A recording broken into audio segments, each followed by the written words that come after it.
must spin straw into gold. The chamber door was locked, and she was left alone. She sat down in one corner of the room and began to bewail her hard fate, when on a sudden the door opened, and a droll-looking little man hobbled in instead and said, "Good morrow to you, my good lass. What are you weeping for?"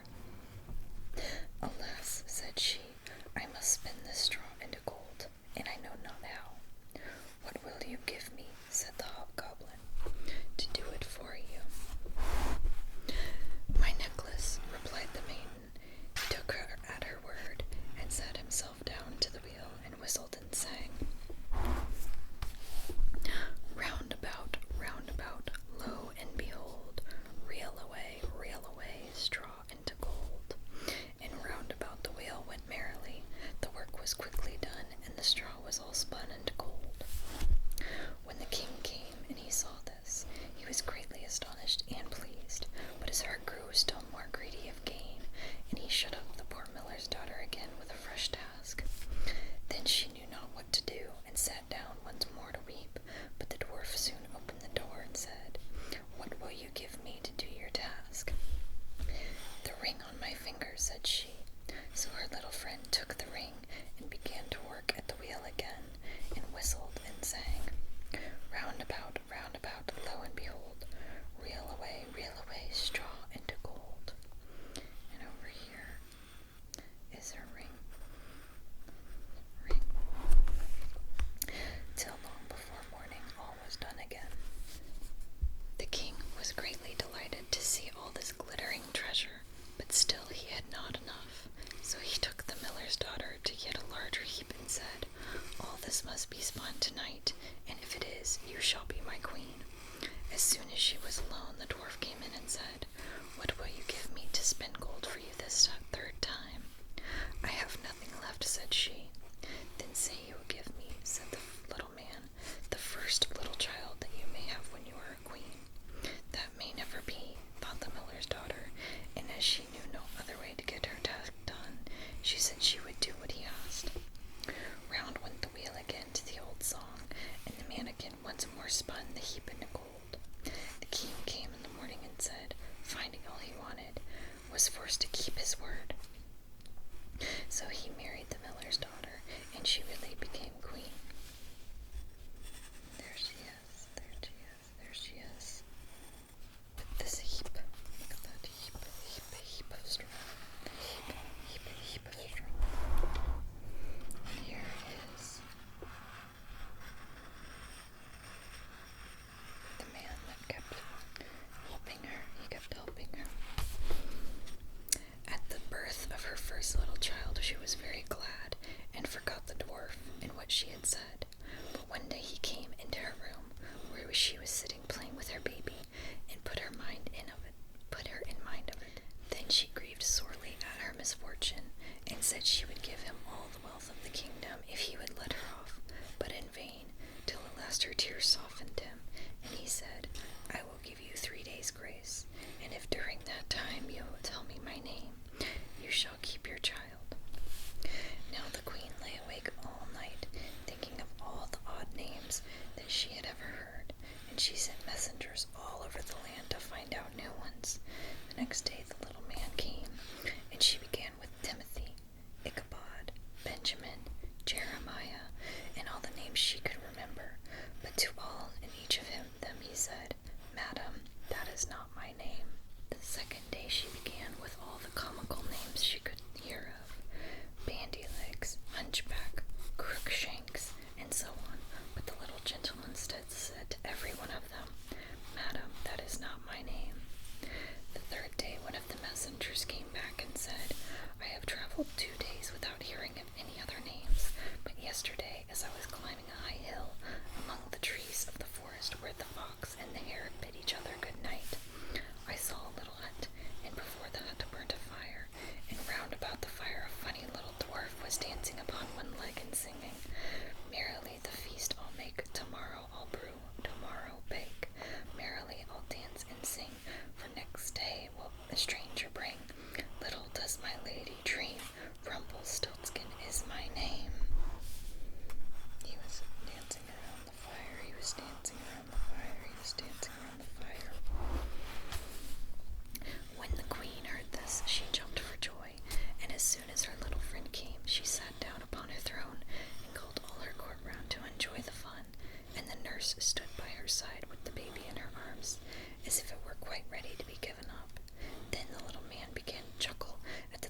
Jimmy. It is not. Can your name be Rumpelstiltskin? Said the lady slyly. Some witch told you that. Some witch told you that, cried the little man, and in a rage dashed his right foot so deep into the floor that he was forced to lay hold of it with both hands to pull it out. Then he made the best of his way off, while the nurse laughed and the baby crowed, and all the court cheered him for having had so much trouble for nothing, and said, "We wish you a very good morning and a merry feast, Mr. Rumpelstiltskin." There's the queen, and there's Rumpelstiltskin with his foot in the ground. He shouldn't have been posting by the fire, I guess.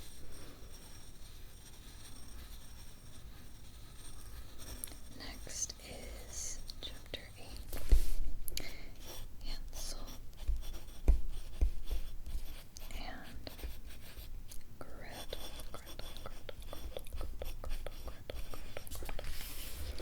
Early tomorrow morning we will take the children out into the forest to where it is thickest. There we will light a fire for them and give each of them one more piece of bread. There's Gretel. And there's Hansel.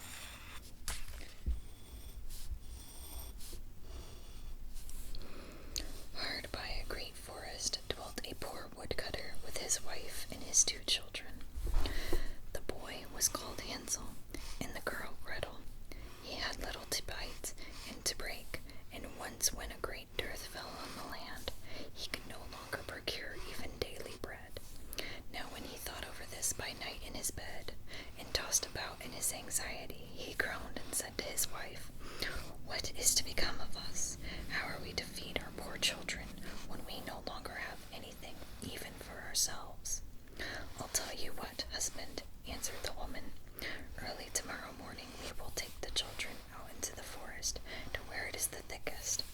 There we will light a fire for them and give each of them one more piece of bread, and then we will go to our work and leave them alone. They will not find the way home again, and we shall be rid of them." "No, wife," said the man, "I will not do that. How can I bear to leave my children alone in the forest? The wild animals would soon come and tear them to pieces." "Oh, you fool," said she, "then we must all 4 die of hunger. You may as well plane the planks for our coffins." And she left him no peace until he consented. "But I feel very sorry for the poor children, all the same," said the man. The 2 children had also not been able to sleep for hunger, and had heard what their stepmother had said to their father. Gretel wept bitter tears and said to Hansel, "Now all is over with us." "Be quiet, Gretel," said Hansel. "Do not distress yourself. I will soon find a way to help us." And when the old folks had fallen asleep, he got up, put on his little coat, opened the door below, and crept outside. The moon shone brightly, and the white pebbles which lay in front of the house glittered like real silver pennies. Hansel stooped and stuffed the little pocket of his coat with as many as he could get in. Then he went back and said to Gretel, "Be comforted, dear little sister, and sleep in peace. God will not forsake us." And he lay down again in his bed.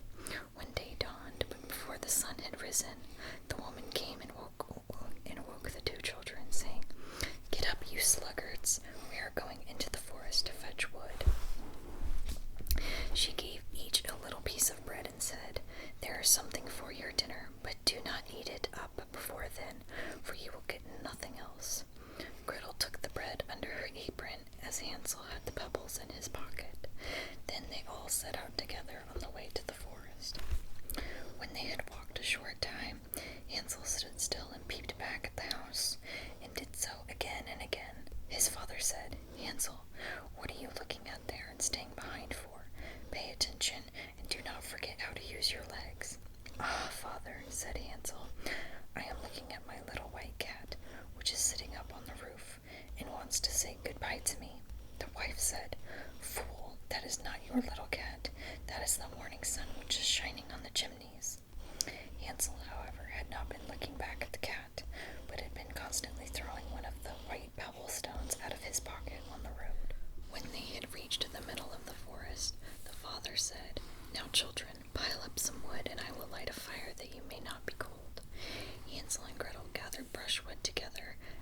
as a little hill.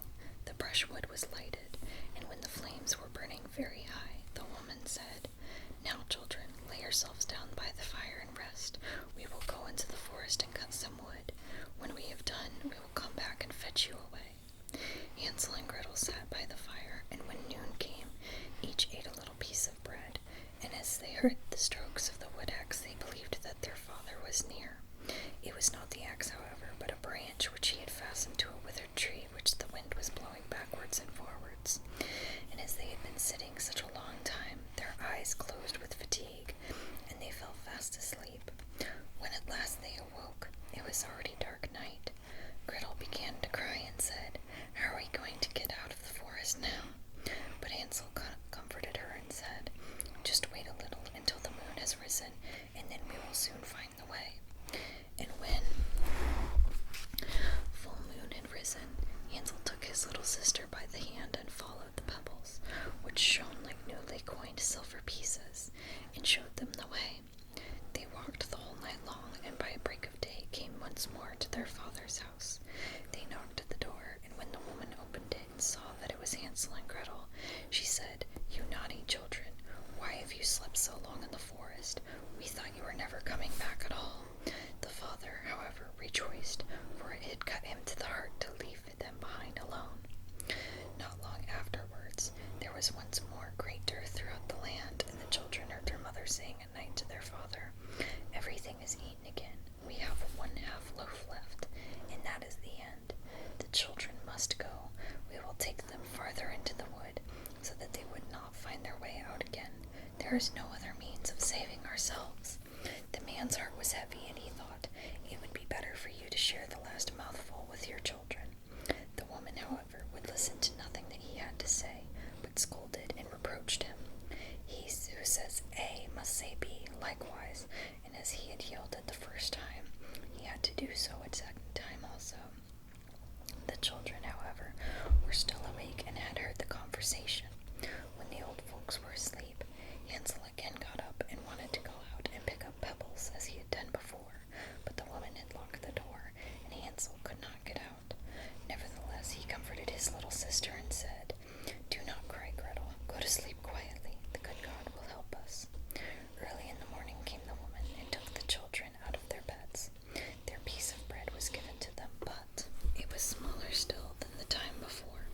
On the way into the forest, Hansel crumbled his in his pocket and often stood still and threw a morsel on the ground. "Hansel, why do you stop and look round?" said the father. "Go on. I am looking back at my little pigeon, which is still sitting on the roof and wants to say goodbye to me," answered Hansel. "Fool," said the woman, "that is not your little pigeon. That is the morning sun that is shining on the chimney." Hansel, however, little by little threw all the crumbs on the path. The woman led the children still deeper into the forest, where they had never in their lives been before. Then a great fire was again made, and the mother said, "Just sit there, you children, and when you are tired you may sleep a little. We are going into the forest to cut wood, and in the evening when we are done, we will come and fetch you away." When it was noon, Gretel shared her piece of bread with Hansel, who had scattered his along the way. Then they fell asleep and evening passed, but no one came to the poor children. They did not wake until it was dark night, and Hansel comforted his little sister and said, "Just wait, Gretel, until the moon rises, and then we shall see the crumbs of bread which I have strewn about. They will show us our way home again."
Hansel, and have a good meal. I will eat a bit of the roof, and you, Gretel, can eat some of the window. It will taste sweet. Hansel reached up above and broke off a little of the roof to try how it tasted, and Gretel leaned against the window and nibbled at the panes. Then a soft voice cried from the parlor, "Nibble, nibble, gnaw, who is nibbling at my little house?" The children answered, the wind, the heaven-born wind," and went on eating without disturbing themselves. Hansel, who liked the taste of the roof, tore down a great piece of it, and Gretel pushed out the whole of one round window pane, sat down, and enjoyed herself with it. Suddenly the door opened, and a woman as old as the hills, who supported herself on crutches, came creeping out. Hansel and Gretel were so terribly frightened that they let fall what they had in their hands. The old woman, however, nodded her head and said, "Oh, you dear children, who has brought you here? Do come in and stay with me. No harm shall happen to you." She took them both by the hand and led them into her little house.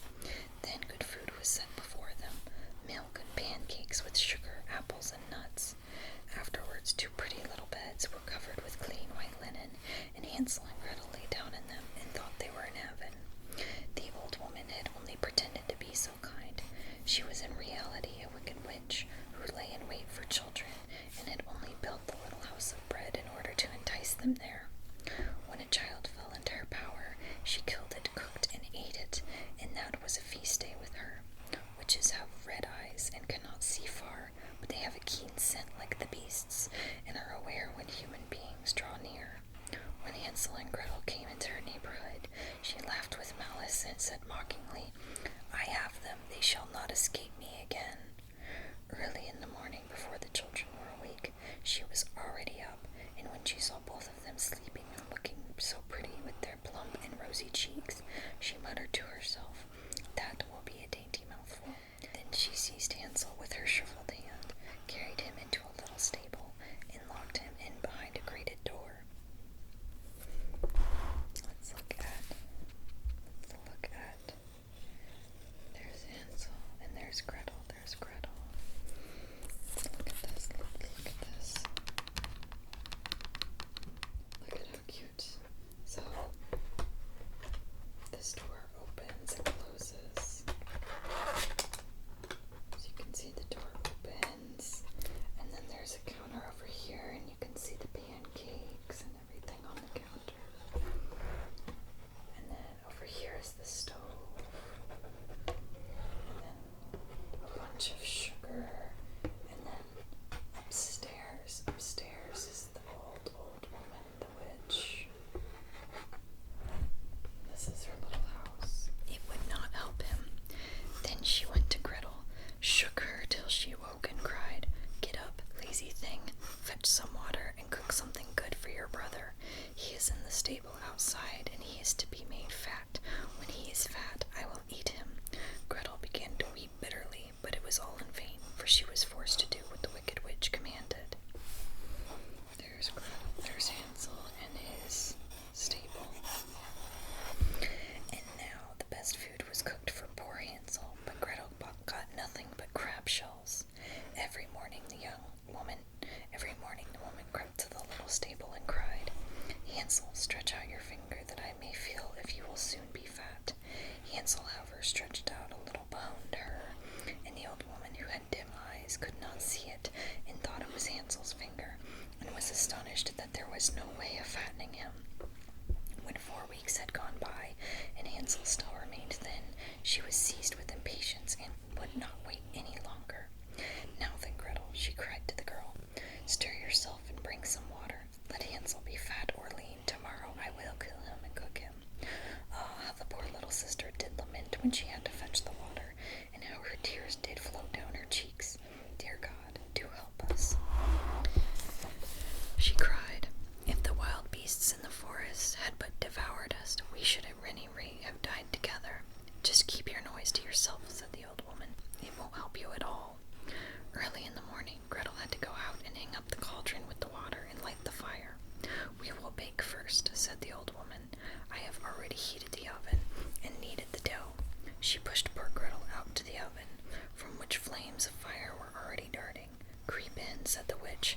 see if it is properly heated so that we can put the bread in. And once Gretel was inside, she intended to shut the oven and let her bake in it, and then she would eat her too. But Gretel saw what she had in mind and said, "I do not know how I am to do it. How do I get in?" "Silly goose," said the old woman. "The door is big enough. Just look, I can get in myself." And she crept up and thrust her head into the oven. Then Gretel gave her a push that drove her far into it and shut the iron door and fastened the bolt. Oh, then she began to howl quite horribly, but Gretel ran away, and the godless witch was miserably burnt to death. There's the witch, locked in the oven, locked in the oven, in the oven, in the oven.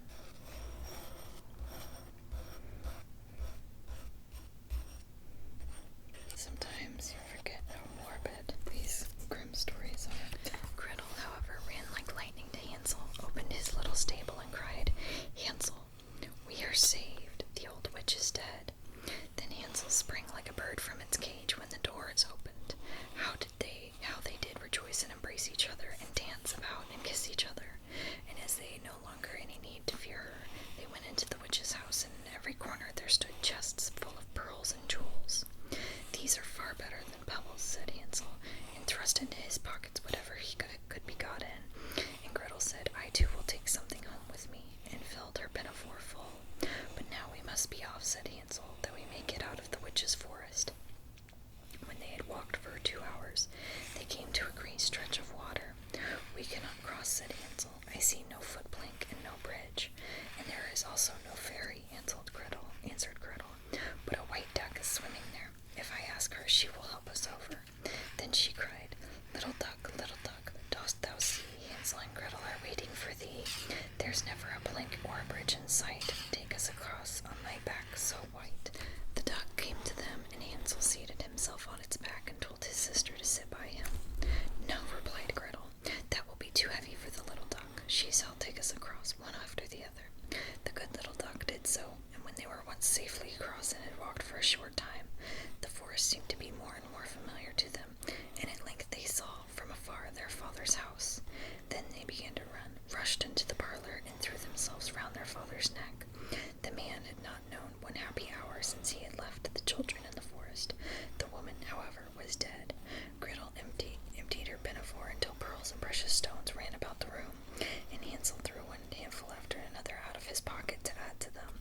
Then all anxiety was at an end, and they lived together in perfect happiness.